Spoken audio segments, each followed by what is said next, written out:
this? It looks like we're about to be swallowed by Monstro the whale. This is the very same Monstro that swallowed Pinocchio when he went on his daring journey. But as some of you may remember, Pinocchio, being a clever puppet, lit a fire deep in Monstro's belly, which caused him to sneeze so hard, he sneezed the end of his tail right off. Luckily for us though, folks, where Monstro's tail ends, ours begins.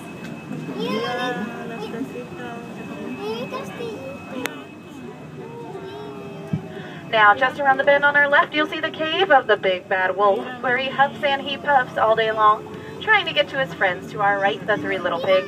If you look, you'll see their houses, one made of straw, one made of sticks, and one made of wolf-proof bricks.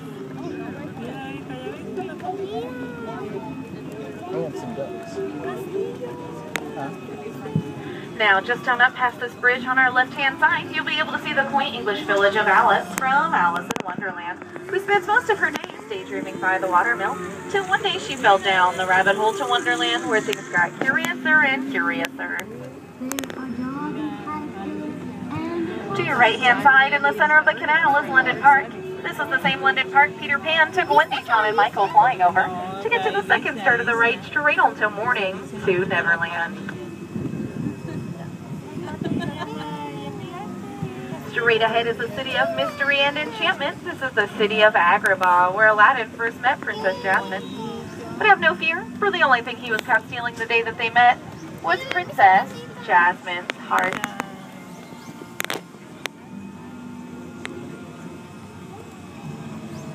Now, speaking of Aladdin and Princess Jasmine, it looks like we're about to go under the very same rose-covered archways where they took their very first magic carpet ride. Now they went over, sideways, and under until they reached a whole new world.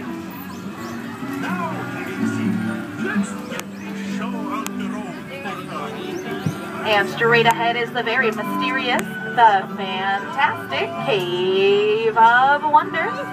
This is the very same cave that Aladdin and Abu went into to try and find the magic lamp with the genie inside. In fact, if you see the lamp, be sure to make a wish. I've been told by some that the wishes made here are sure to come true.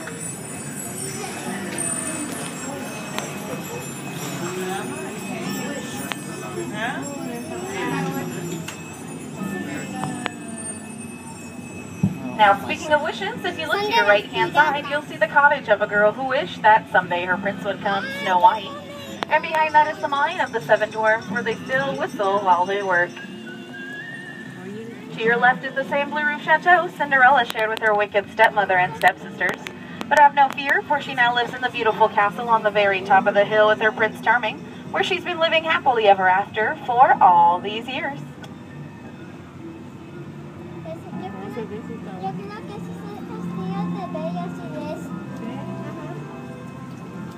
Now, just ahead, all along our left-hand side, you'll be able to see Walt Disney's giant patchwork quilt from the Silly Symphony Lullaby Land.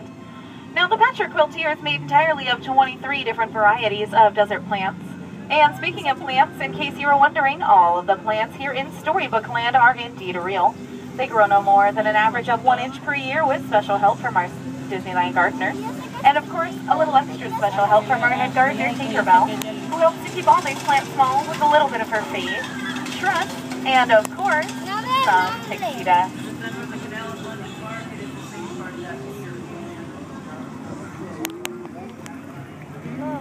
Now, just on up past this bridge on our left-hand side, you'll be able to see Mole and Home of Molly.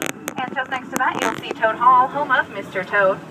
Molly and Mr. Toad aren't home right now, though. I've been told that they're somewhere else in Fantasyland having a wild ride to nowhere in